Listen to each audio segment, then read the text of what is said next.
जय हिंद दोस्तों। आज हमारा साइंस का लेक्चर है। साइंस के लेक्चर की वीडियो बहुत दिन बाद आ रही है। क्यों? क्योंकि हम लोग ऑफलाइन क्लासेस में और ऑनलाइन पेड कोर्सेज की क्लासेस लेने में बहुत बिजी हो गए थे, तो हमें मैनेज करने के लिए टाइम नहीं मिल पा रहा था। बट अब आपकी जो क्लासेस हैं वो रेगुलर अपलोड होंगी, क्योंकि हम अलग से टाइम निकाल रहे हैं इस चीज़ के लिए। ठीक है, तो आज के लेक्चर में हम क्या पढ़ने वाले हैं? कंकाल तंत्र। कंकाल तंत्र क्या होता है? तो कंकाल तंत्र हड्डियों के ढांचे को हम क्या कहते हैं? कंकाल तंत्र कहते हैं। पूरी दुनिया में जितने भी तरह के जीव पाए जाते हैं तो उनमें पूरे दो तरह के कंकाल तंत्र पाए जाते हैं। एक होता है बाह्य कंकाल तंत्र और दूसरा होता है आंतरिक कंकाल तंत्र। जब बात करें बाह्य कंकाल तंत्र की, तो बाह्य कंकाल तंत्र में जितनी भी हड्डियां होती है, मतलब पूरा कंकाल तंत्र है, वो कहाँ पाया जाएगा? तो शरीर के बाहर पाया जाएगा। शरीर के बाहर मतलब इस कंकाल तंत्र के ऊपर सिर्फ उनकी चमड़ी होगी, बाकी जितने भी अंग है, मांसपेशियां, हर एक चीज उसमें हड्डियों के अंदर पाई जाती है। बात करें बाह्य कंकाल तंत्र किन में पाया जाता है, तो जितने भी कीट पतंगे होते हैं, मतलब छोटे छोटे जितने भी जीव हैं, उनमें क्या पाया जाता है? तो बाह्य कंकाल तंत्र पाया जाता है। क्यों? क्योंकि अपन एग्जांपल लेते हैं मच्छर का। आपने देखा होगा मच्छर छोटा सा होता है, उड़ते उड़ते आता है, आप उसको मार देते हैं। अगर आपने उसको धीरे से मारा है तो वो मच्छर नहीं मरता, उड़ के वापस चले जाता है। क्यों? क्योंकि उसका कंकाल तंत्र कहाँ पर है? बाहर है। बाहर जो कंकाल तंत्र पाया जाता है वो जीव को अधिक मजबूती प्रदान करने के लिए पाया जाता है। अगर बात करें कॉकरोच की, तो कॉकरोच, अगर आपके घर में कॉकरोच आ जाता है, आप उसको चप्पल से मारते हैं, आपने देखा वो मरने के बाद उल्टा पड़ा रहता है ना? उल्टा पड़े रहने के बाद जैसे आप रूम से बाहर जाते हैं तो वो उठ के झटक के चले जाता है। क्यों? क्योंकि उसका कंकाल तंत्र कहाँ पाया जाता है? बाहर की तरफ। मतलब उसकी हड्डियां बहुत मजबूत होंगी, आप उसको धीरे से मारेंगे तो मरेगा क्या?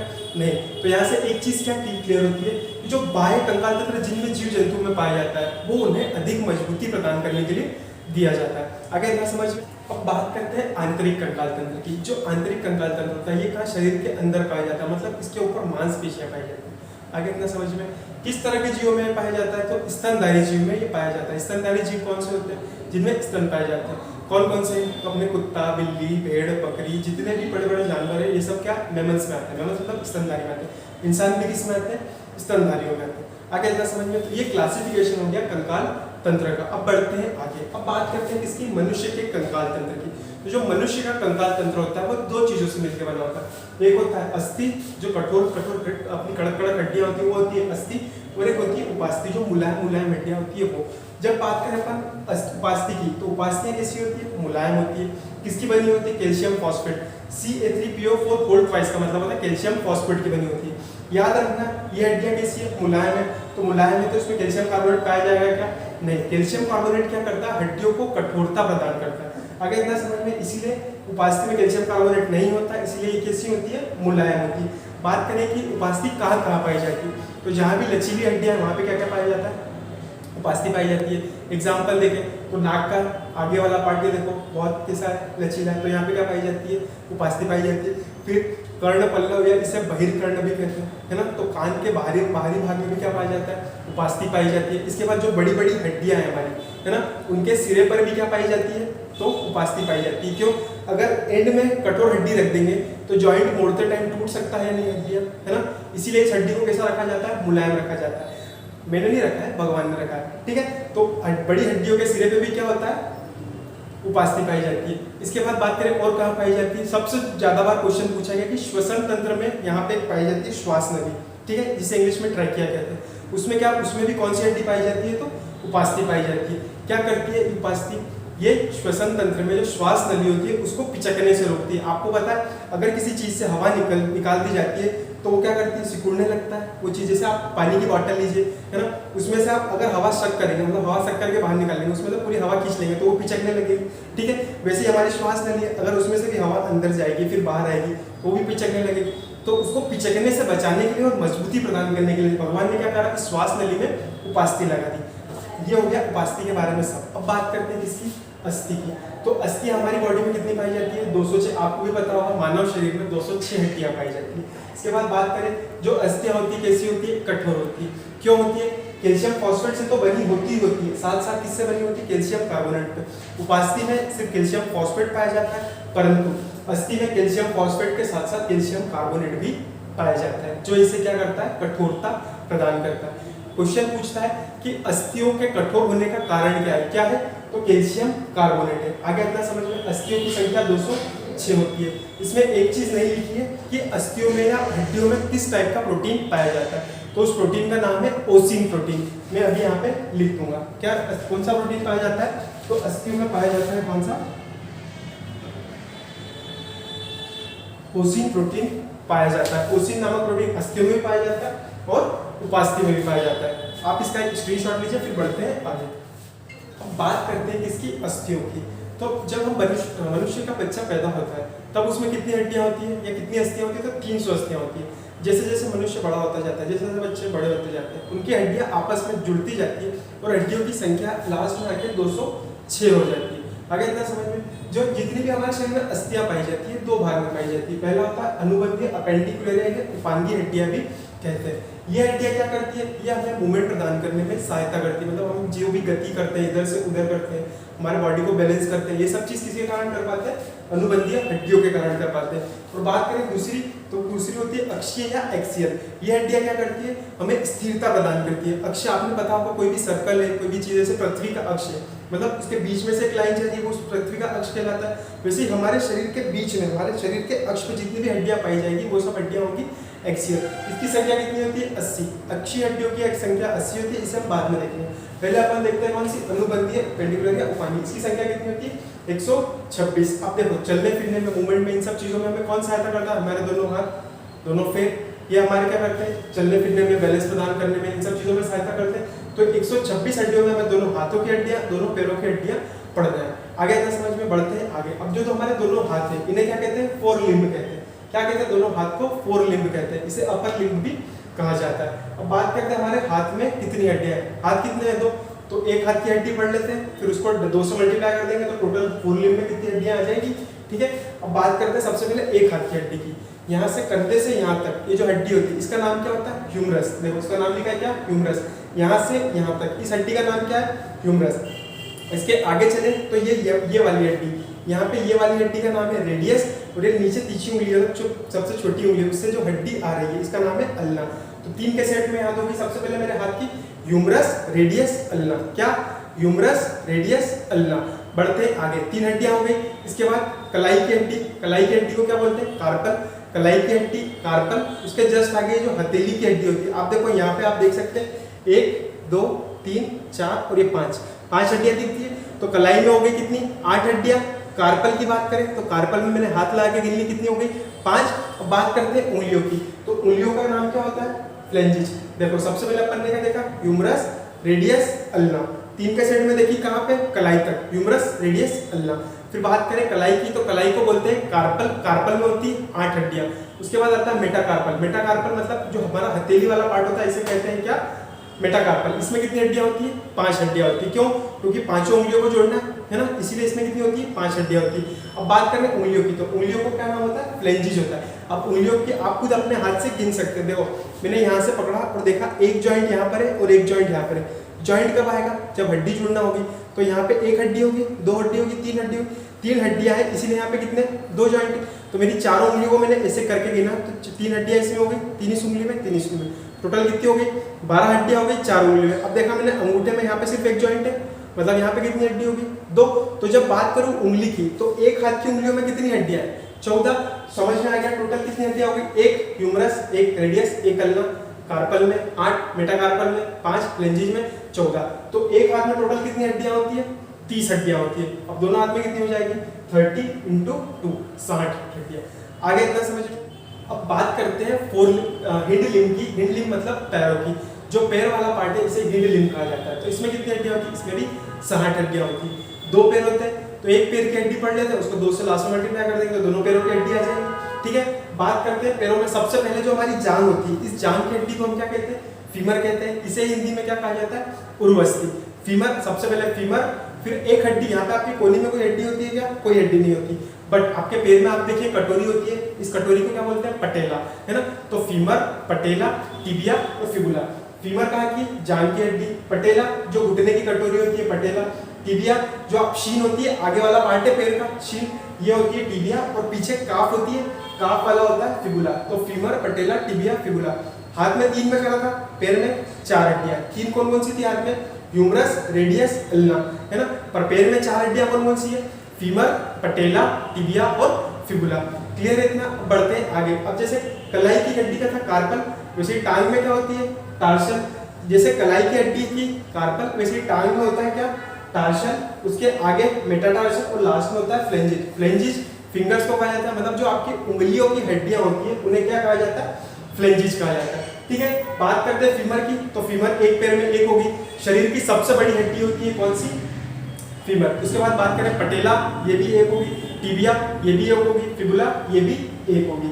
आगे इतना समझ में। इसके बाद टार्सल, टार्सल में 7 हड्डी होती है, आपके कार्पल में कितनी थी, 8 थी, है ना, पर पैर में एक एक्स्ट्रा हड्डी आ गई है, पटेला घुटने की कटोरी, तो कहीं ना कहीं से निकाल के कम करना पड़ेगी, तो वो कहाँ से निकाली जाती है, इसी कलाई की हड्डी में से निकाली जाती है। कलाई की हड्डी से मतलब टार्सल की हड्डी में से। टार्सल में कितनी हड्डियां पाई जाएगी, 7, पर हाथ की कलाई में 8 पाई जाती है, पर पैर में 7 पाई जाती है। क्यों, क्योंकि वहां से एक हड्डी निकाल के कहाँ पे, आपके घुटने में निकाल लगा दी गई है। बढ़े आगे, इसके बाद मेटाटार्सल में 5 और फ्लेंजिज में वही 14।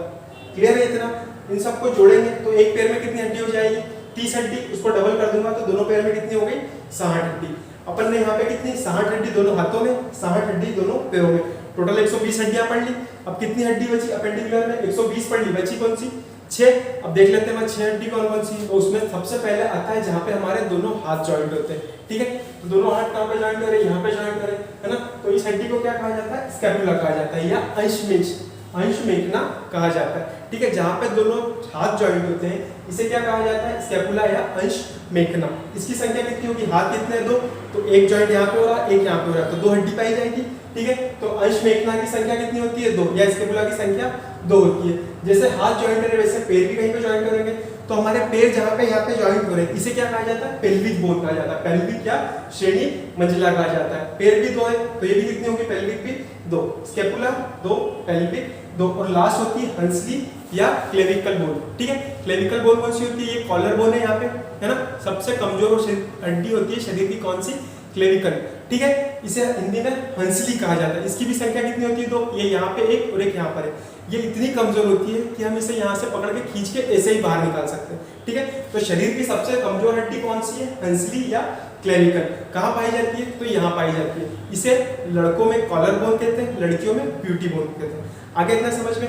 तो ये हमारी 126 हड्डियां हो गई, काय की, अनुबंधीय, अपेंडिकुलर या उपांगी की। अब अपन बात कर लेते हैं किसकी, एक्सियल की। आप इसका स्क्रीनशॉट लेना चाहें तो स्क्रीनशॉट ले सकते हैं। अब बात करते हैं इसकी अक्षीय हड्डियों की। अक्षीय कितनी हड्डियां होती है, 80 होती है। अक्षीय हड्डियों को 4 पार्ट में पढ़ा जाता है। अक्षीय मतलब अक्ष में देखो क्या क्या है, सबसे पहले तो मेरा सिर आ रहा है, मतलब सिर को ले लूंगा, फिर नीचे आया तो मेरी पसलियां आ रही है, अक्ष, है ना। उसके बाद पीछे से देखूं तो पीछे पूरी मेरुदंड बैकबोन, है ना, पूरी की पूरी बैकबोन काय में आएगी, मेरी अक्षी में आएगी। तो अक्षी में को मेनली कितनी चीज पढ़ना है, 3 चीज। कौन कौन सी, चेहरे में कितनी हड्डियां पाई जाती है, मतलब चेहरे में नहीं, पूरे खोपड़ी में या मेरे हेड में या सिर में कितनी हड्डियां पाई जाती है, तो 29 हड्डियां पाई जाती है। उसके बाद आया मैं तो पसलियां, मेरी रिब्स, है ना, तो इसमें 24 हड्डियां होती है। ये रिब्स कहाँ पे कनेक्ट होती है, बीच में स्टार्नम नाम की हड्डी से कनेक्ट होती है, और पीछे बैकबोन या मेरुदंड से कनेक्ट होती है। तो मेरुदंड में कितनी, 26, रिब्स कितनी, 24, 26 और 24 50, एक हड्डी होती है स्टार्नम, 51 और 29 हड्डियां पाई जाती है मेरे हेड में। टोटल कितनी हो गई, 80 हड्डियां। अब सबसे पहले देखते हैं अपन क्या है कि खोपड़ी या सिर में। तो सिर में सबसे पहले ये ऊपर मेरा क्या होता है, ब्रेन बॉक्स की जिसे कहते हैं, ये होता है ढक्कन। ये ढक्कन में 8 हड्डियां पाई जाती है। इसी के अंदर क्या हमारा ब्रेन सुरक्षित होता है। तो ये क्रेनियम, इसे कहते हैं क्रेनियम या कपाल। इसमें कितनी हड्डियां पाई जाती है, कपाल में 8 हड्डियां पाई जाती है। इसे ही हम क्या कहते हैं, ब्रेन बॉक्स कहते हैं। क्यों, क्योंकि हमारा जो ब्रेन होता है इसी हड्डी के अंदर सुरक्षित होता है। ये एक ढक्कन की प्रकार होता है। अगर मैं यहाँ से ठोक ठोक के सिर्फ ये ऊपर का ढक्कन निकालूं मेरे ब्रेन के ऊपर का, तो इसमें कितनी हड्डियां निकलेगी, टोटल 8 हड्डियां निकलेगी। बढ़ते हैं आगे। इसके बाद आता है हमारा क्या, यहाँ से आ गया तो मेरा चेहरा आ गया। अब चेहरे में कितनी हड्डियां पाई जाती है, 14 हड्डियां पाई जाती है। आपने गाना सुना होगा, 14वीं का चांद हो, क्यों, इसीलिए गाया गया था। क्यों गाया गया था, क्योंकि हमारे चेहरे में कितनी हड्डियां पाई जाती है, 14 हड्डियां पाई जाती है। बढ़ते हैं आगे। अब एक हड्डी होती है यहाँ पे हाइड बोन, है ना। तो ये हाइड बोन कब टूटती है, जब हम फांसी लगाते हैं। तो कौन सी हड्डी टूटती है, तो हाइड बोन टूटती है। इसका शेप कैसा होता है, यू शेप में होता है। कहाँ पे होती है, तो ये यहाँ नीचे गर्दन में नीचे की साइड होती है। ठीक है, नीचे किसके, हमारे मुख गुहा है, हमारे मुंह के जस्ट नीचे। इसीलिए इसे क्या कहा जाता है, बेस ऑफ बक्कल कैविटी या मुख गुहा का आधार भी कहा जाता है। किसी किसी बुक में आपको मिलेगा कि इसी हाइड बोन को जीभ की हड्डी भी, जीभ मतलब हमारी जो टंग है, जीवान है, उसकी हड्डी भी कहा जाता है। सभी बुक में नहीं मिलेगा, किसी किसी बुक में आपको मिल जाएगा। बढ़ते हैं आगे। इसके बाद देखो कान छूट गए। क्या देख लिया मैंने, सिर में खोपड़ी देख ली, मतलब कपाल देख लिया, कपाल के बाद चेहरा देख लिया और हाइड बोन देख ली। चेहरे में 2 चीज छूट गई, क्या, मेरे दोनों कान छूट गए। तो कान में होती है 6 हड्डियां। एक कान में 3 तो दोनों में 6 हड्डियां। देख लेते हैं एक कान की हड्डी। तो एक कान में क्या होती है, इसको याद रखने की टिक MIS, मेलिकस इनकस स्टेपिस। MIS मतलब मेलिकस इनकस स्टेपिस, है ना। जो स्टेप्स या स्टेपिस हड्डी है ये शरीर की सबसे छोटी हड्डी होती है। इसका साइज 0.6 mm होता है। ये शरीर की सबसे छोटी हड्डी होती है। आगे इतना समझ में, तो अपन ने क्या देख लिया, खोपड़ी में हड्डियां टोटल कितनी होती है, 29 होती है। सबसे पहले कपाल में 8, चेहरे में 14, कान में 6 और एक होती है हेडबोन, तो 14 और एक 15 और 6 21 और 8 29 हड्डियां हो गई कहाँ पे, खोपड़ी में। इसके बाद बात करते हैं रिब्स की। पसलियां 3 तरह की होती है, ट्रू या सत्य रिब्स, जो डायरेक्टली स्टार्नम से कनेक्टेड होती है, वो ट्रू होती है। तो ये कितनी होती है, 7 जोड़ी, मतलब 14 रिब्स जो होती है डायरेक्टली स्टार्नम से कनेक्ट होती है, इसीलिए इन्हें क्या कहते हैं, ट्रू रिब्स कहते हैं। उसके बाद होती है कितनी, 3 जोड़ी रिब्स, मतलब 6 पसलियां कैसी होती है, ये 7वीं रिब्स से कनेक्ट होती है, इसीलिए इन्हें क्या कहते हैं, असत्य पसलियां कहते हैं। उसके बाद लास्ट होती है 2 जोड़ी या 4 रिब्स, वो फ्लोटिंग होती है, मतलब तैरती रहती है, इसीलिए उन्हें क्या कहते हैं, फ्लोटिंग रिब्स। ये पसलियां जो फ्लोटिंग रिब्स होती है ये गर्भवती महिला में सांस लेने में सहायता करती है। ये क्वेश्चन पूछा जा सकता है, तो याद रखना। गर्भवती महिला में डायाफ्राम की जगह कौन सा ऐसी हड्डियां हैं जो गर्भवती महिला को सांस लेने में मदद करती है, तो वो होती है कौन सी, फ्लोटिंग रिब्स होती है, जो यहाँ पे पाई जाती है, ठीक है। वो सिर्फ फ्लोट करती है, वो नीचे जाएगी ऊपर जाएगी, इसी से गर्भवती महिला सांस ले पाती है। बढ़ते हैं आगे। अब एक स्टार्नम, स्टार्नम या बीच में कहाँ पाई जाती है, तो थोरेसिक कैविटी में पाई जाती है। आपका जो चेस्ट में जगह पाई जाती है इसे थोरेसिक कैविटी कहा जाता है, ठीक है। यहाँ पे पाई जाती है स्टार्नम। ये क्या करती है, तो इससे रिब्स कनेक्टेड होती है। क्लियर इतना। बढ़ते हैं आगे। अब लास्ट कौन सी बची, मेरुदंड या बैकबोन बची, है ना। बैकबोन कहाँ होती है, पीछे। मेरुदंड, बैकबोन, रीढ़ की हड्डी, जो नाम बोल रहा हूँ आप वो बोल सकते हैं, इसे कशेरुक दंड भी कहते हैं, ठीक है। बढ़ते हैं आगे। इसमें कितनी हड्डियाँ, 26 हड्डियाँ। 26 हड्डियाँ 5 पार्ट में होती है। सबसे पहला होता है सर्वाइकल। सर्वाइकल हड्डी होती है गर्दन में, ठीक है। इसकी हड्डियों की संख्या 7। इस सर्वाइकल को गर्दन की हड्डी भी कहा जाता है। इसी में नसें पाई जाती है जो एक दूसरे के ऊपर चढ़ जाती है, जिसके कारण औरतों में, मैक्सिमम औरतों में सर्वाइकल स्पॉन्डिलोसिस नाम की बीमारी होती है। किस कारण होती है, तो इस गर्दन की हड्डियों में ऐसी पतली पतली नसें पाई जाती है सर्वाइकल की, ठीक है। तो नसें आपस में एक दूसरे के ऊपर उलझ जाती है, चढ़ जाती है, जिसके कारण सर्वाइकल स्पॉन्डिलोसिस नाम की बीमारी होती है। उसके बाद होता है कौन सा, थोरेसिक। इस चेस्ट में स्टार्नम के जस्ट पीछे हमारी बैकबोन में जो हड्डियां पाई जाती है, मतलब हमारे कशेरुक दंड में जो हड्डियां पाई जाती है, उन्हें क्या कहा जाता है, कशेरुक थोरेसिक कहा जाता है। इनकी संख्या कितनी होती है, 12 होती है। इसके बाद इसके जस्ट नीचे आएंगे अपन, तो उसके नीचे होती है लंबर नाम की हड्डी, उसमें 5 हड्डियां पाई जाती है। कॉक्सिक्स में 1 और सैक्रल में 1। तो ये हड्डियां कहाँ पे पाई जाती है, बैकबोन में पाई जाती है। इनकी संख्या टोटल 26 होती है। बात करें इन हड्डियों के बीच में छोटी छोटी सी गैप दी होती है, कहाँ पे, मेरुदंड में छोटी छोटी सी हड्डियों के बीच में गैप दी होती है, इसे इंटरवर्टेब्रल डिस्क कहते हैं। जब आपकी ये हड्डियां खिसक के इस गैप में आ जाती है, तब आपको चढ़ा चले जाना टाइप की जो बीमारी होती है वो इसी के कारण होती है। आगे इतना समय, स्लिप डिस्क की जो बीमारी वो भी यही होती है। क्या होता है, आपका जो हड्डी होती है वो खिसक के आपके खाली जगह में आ जाती है मेरुदंड के, ठीक है। इसके बाद एक क्वेश्चन पूछता है कि मेरुदंड में बचपन में कितनी हड्डियां होती हैं। जब आप पैदा होते हैं तब मेरुदंड में प्रारंभ में 33 हड्डियां होती है। प्रारंभ में कितनी होती है, प्रारंभ में 33 हड्डियां होती है, पर हम जैसे बड़े हो जाते हैं, वयस्क हो जाते हैं, तो हमारी मेरुदंडियां उसमें 26 हड्डियां हो जाती है। इसके बाद एक क्वेश्चन पूछता है, मेरुदंड या वर्टिब्रल कॉलम का फॉर्मूला बताओ। तो फॉर्मूला मतलब क्या होता है, जैसे आप केमिस्ट्री में लिखते हैं H2O मतलब हाइड्रोजन के 2 एटम और 1 एटम ऑक्सीजन का, है ना। उसी टाइप से इसका भी एक फॉर्मूला पूछता है, कैसे। तो कुछ नहीं करना है, इसमें जो जो हड्डियां पाई जाती है उनके नाम का पहला लेटर और जितनी हड्डियां पाई जाती है। तो सर्वाइकल कितनी होती है, 7। तो सर्वाइकल का C 7, थोरेसिक में 12, T12, लंबर में 5, कॉक्सिक्स में 1 और S1। तो ये क्या फॉर्मूला होता है किसका, मेरुदंड का। ये कब का है, जब हम वयस्क हो जाते हैं। अगर बोले कि प्रारंभ में क्या होता है, तो कुछ नहीं होता है। तो जो कॉक्सिक्स होती है ये 5 होती है, और जो सैक्रल होती है 4 होती है। यही एडजस्ट होके C1 और S1 हो जाता है, ठीक है। मतलब 4 और 3 7, ये 7 हड्डियां होती है बचपन में जाता है, मतलब 33 हड्डियां होती है। तो 7 हड्डियों में कॉक्सिक्स 5 होती है और सैक्रल 4 होती है। बस ये डिफरेंस होता है बचपन वाले फॉर्मूला में और वयस्क वाले फॉर्मूला। ये हो गई पूरी 80 हड्डियां अक्षीय। अपन 126 अपेंडिकुलर रूपांगीय अनुबंधीय हड्डियां पढ़ चुके हैं। तो 126 और 80 दोनों मिलाकर 206 हड्डी। मैंने आपको मानव शरीर में पाई जाने वाली 206 हड्डियों के बारे में नॉलेज दे दिया। मैंने इसमें ये नहीं बताया कि सबसे लंबी हड्डी कौन सी होती है। सबसे लंबी हड्डी होती है फीमर। शरीर की सबसे छोटी हड्डी होती है, स्टेप्स, ये कुछ ऐसे फैक्ट है जो पूछता है, ठीक है। जैसे सबसे शरीर की सबसे चमकीली हड्डी होती है कौन सी, टिबिया, जो हमारे पैरों में पाई जाती है। उसके बाद पैरों की हड्डी खोखली होती है ताकि हमें चलने फिरने में सहायता हो। ये कुछ फैक्ट है जिससे डायरेक्ट क्वेश्चन पूछता है। अगर आप चाहें तो मैं इसके नोट्स नीचे डिस्क्रिप्शन में डाल दूंगा, या आप कमेंट कर दीजिएगा, या आप डायरेक्टली ऑफलाइन आके हमारी कोचिंग से नोट्स कलेक्ट कर सकते हैं, मैं आपको प्रोवाइड करवा दूंगा। आई होप आप यहाँ तक समझे होंगे। मिलते हैं नेक्स्ट लेक्चर में, तब तक के लिए जय हिंद।